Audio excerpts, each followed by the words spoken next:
Everybody grows up hearing the same lie. If you want respect, get loud. If you want power, push back. If you want to win, make sure somebody else loses. That's the rule book we're handed. Chest out, jaw tight. Don't flinch, don't bend. Don't let anyone see you soften. And for a while, that playbook works. At least on the surface. But life has a way of stress testing your beliefs. I learned that watching a cracked sidewalk. There was this tiny weed growing straight through concrete. Not bursting, not fighting. Just showing up. Day after day. No drama, no flexing. Just quiet pressure over time. The concrete didn't lose in a fight. It lost by staying stiff. That's when it clicked. Real strength doesn't scream. It doesn't rush. It doesn't need to prove anything. It waits. It adjusts. It survives. The rope test, picture this. Two dudes in a tug of war. One's jacked, veins popping, face red, pulling like his life depends on it. The other's smaller, relaxed. Barely looks like he's trying. The big guy burns out fast. Muscles shake. Grip weakens. The smaller guy keeps breathing, keeps rhythm, keeps letting the rope move just enough. Guess who's still standing at the end? Power that's all tension collapses under its own weight. Power that knows when to relax lasts. That's the secret nobody teaches. Why force backfires? Ever argue with someone who has to be right? You know the type. They don't listen. They don't pause. They don't absorb. They swing words like weapons. And yeah, they might win the argument, but they lose the room, lose trust, lose connection. Force shuts doors. Flexibility keeps them cracked open. People don't change because you corner them. They change because they feel safe enough to move. The crowd effect watch, a loud leader. Always talking, always commanding, always correcting. People nod, sure, but they don't commit. Now watch the quiet one. Listens first. Speaks last. Doesn't rush to dominate. That's the person people follow without being told. Why? Because silence creates space. And space is where loyalty grows. Pressure reveals. Truth. Hard things look impressive until pressure hits. Glass looks solid. Steel looks unstoppable. But drop them wrong and they shatter. Rubber bends, snaps back, keeps going. Life doesn't reward what's rigid. It rewards what adapts. Jobs change. Relationships shift. Plans fall apart. If your identity can't flex, it breaks. The mistake of constant control. Most people exhaust themselves trying to control outcomes. Control the conversation. Control the narrative. Control how things should go. That grip creates tension. And tension drains energy fast. Influence works differently. Influence flows. It adjusts. It reads the room. You don't force a door open when there's a window 5 steps away. When backing off is the move. Here's a hard truth. Sometimes the strongest move is stepping back. Not quitting, not giving up. Just refusing to bleed over something that doesn't matter long term. Ego wants instant wins. Wisdom wants sustainability. Winning every small battle can cost you the war. The quiet advantage, soft people see more. They notice shifts. They catch tone changes. They feel momentum before it breaks. Hard people miss signals because they're too busy pushing. Softness sharpens awareness. Awareness multiplies power. That's not weakness. That's leverage. How to move. Like this. You don't flip a switch and become flexible overnight. You train it. Start small. When tension rises, breathe instead of reacting. When challenged, pause instead of snapping back. When pushed, redirect instead of resisting. Let conversations breathe. Let situations unfold before forcing them.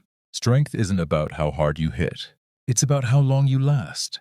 The real flex isn't dominance. It's control over your reactions.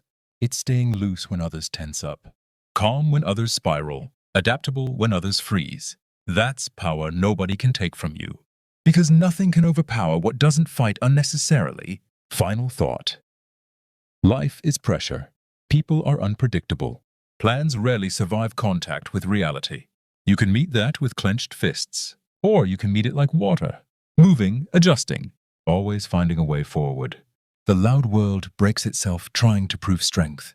The quiet ones keep going. And in the end, the ones who endure don't look tough. Understanding softness is easy when life is calm.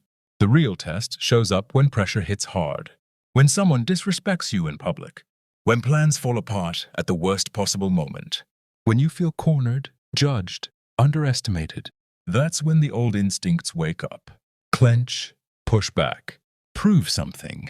That's when softness feels risky. The moment everyone snaps. There's always a moment. A meeting that turns hostile. A relationship argument that crosses a line. A situation where backing down feels like losing your dignity. Most people snap right there. They raise their voice. They harden their posture. They double down. And suddenly, the problem isn't the situation anymore. It's the explosion they caused trying to control it. Softness isn't passive in these moments. It's surgical. Reading the energy. Here's something nobody tells you. Every conflict has momentum. Someone's already emotional. Someone's already pushing. Someone's already trying to dominate the frame. If you push back with the same energy, momentum multiplies. But if you soften just a notch, the whole system stumbles. People expect resistance. They're wired for it. When it doesn't come, they lose balance. That pause, that confusion, that's power. The trap of proving yourself. Hardness usually comes from one place. The need to prove. Prove you're not weak. Prove you're right. Prove you matter. But here's the uncomfortable truth. The moment you need to prove strength, you've already lost some of it. Softness doesn't prove. It demonstrates. It lets results speak instead of noise. The long game nobody sees rigid people play short games. Win the argument. Win the moment. Win the spotlight. Flexible people play long games. They protect reputation. They preserve energy. They let time do the heavy lifting. Time always sides with what lasts. Flash burns out. Consistency compounds. Absorbing without breaking softness doesn't mean letting people walk over you. It means absorbing impact without cracking. Think shock absorbers, not punching bags. You don't deny the hit, you distribute it. Emotionally, that looks like this. You hear criticism without reacting instantly. You take disrespect without mirroring it. You let ego flare, then cool it down. That space between stimulus and response, that's where real strength lives. Why calm freaks people out? Ever notice how calm people unsettle aggressive ones? Someone yells, you stay relaxed. Someone insults, you don't bite. It messes with their script. Aggression feeds on reaction. Without it, it starves. Calm is disruptive. When softness looks like losing, sometimes softness looks like taking the L. You walk away from an argument you could have won. You let someone think they're right. You choose peace over validation. From the outside, it looks weak. From the inside, it feels clean. No residue, no regret. No energy drain. And later, when outcomes matter, you're still standing. Pressure makes the pattern. Clear under pressure, everyone reveals their default. Some tighten up, some lash out, some collapse, others loosen their grip and adjust. Those are the ones who adapt fastest. Because adaptability beats intensity every time. The subtle shift. Once you live this way long enough, something changes. You stop reacting to bait. You stop chasing dominance. You stop needing the last word. And strangely, people start listening more.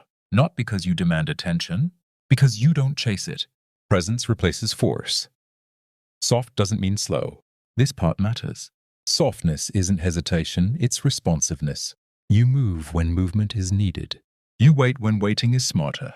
No rush, no freeze, just timing. The invisible edge. The strongest people in the room usually aren't obvious. They're not posturing, they're not flexing, they're not competing. They're watching. They see shifts before others feel them. They sense tension before it erupts. They exit before situations implode. That's not luck. There's a level of softness most people never reach. Not because it's complicated, but because it scares the hell out of the ego. This is the level where you stop gripping outcomes, where you still move, still act, still care, but you're no longer choking life trying to make it obey. This is where real power lives. The weight you didn't know you were carrying. Most people walk around clenched, jaw tight, shoulders up. Mind racing 10 steps ahead. They call it ambition, they call it drive. But really, it's fear dressed up as effort. Fear that if they loosen their grip, everything falls apart. So they hold tighter, and that tension becomes their prison. What letting go actually means. Letting go doesn't mean quitting. It means releasing the demand that things unfold your way. You still show up. You still take action. You just stop forcing reality to match your expectations. That shift changes everything.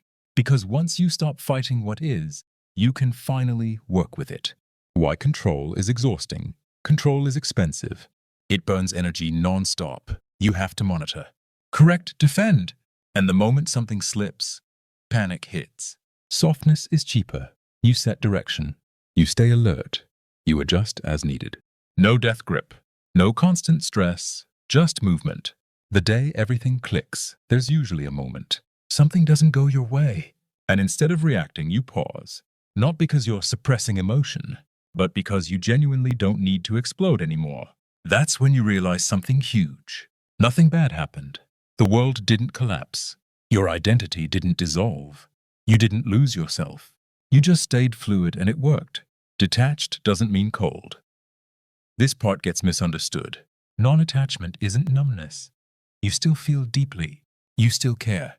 You just don't let feelings hijack your steering wheel. You feel anger without becoming it. You feel disappointment without drowning in it. You feel desire without being owned by it. That's emotional strength. Why stillness wins. In chaos, stillness looks weak. Everyone's rushing. Everyone's reacting. Everyone's loud. The still one sees clearly. They don't waste motion. They don't chase noise. They don't burn energy proving anything. When they move, it matters. The flexibility advantage. When you're unattached, options multiply. If one path closes, you don't freeze. You pivot. If someone leaves, you don't beg. You adjust. If plans fail, you don't spiral. You redesign. Nothing owns you. And that freedom is power. The final illusion drops. Here's the quiet truth. Life was never meant to be controlled. It's meant to be navigated. Like waves. You don't dominate them. You read them. You don't fight them. You ride. The ones who try to overpower life drown. The ones who learn its rhythm float. What real strength looks like now, real strength looks calm under pressure, flexible under stress, quiet under provocation. It looks like choosing not to react, like stepping aside instead of colliding, like yielding without losing yourself. It looks boring to people addicted to drama, and unstoppable to those who understand it. The last shift. Once you live this way, you stop chasing validation. You don't need to be seen as strong. You don't need to win visibly. You don't need to dominate spaces. Your strength becomes internal, portable, untouchable. Nobody can take it because it doesn't rely on them. Where the story ends, the world stays loud. People stay aggressive. Pressure doesn't disappear. But you move differently now. You don't harden. You don't shatter. You bend. You adapt. You keep going. While others burn out trying to prove strength, you last. And in the long run, the ones who last always win. Thank you for watching this video. Please like, share, and comment.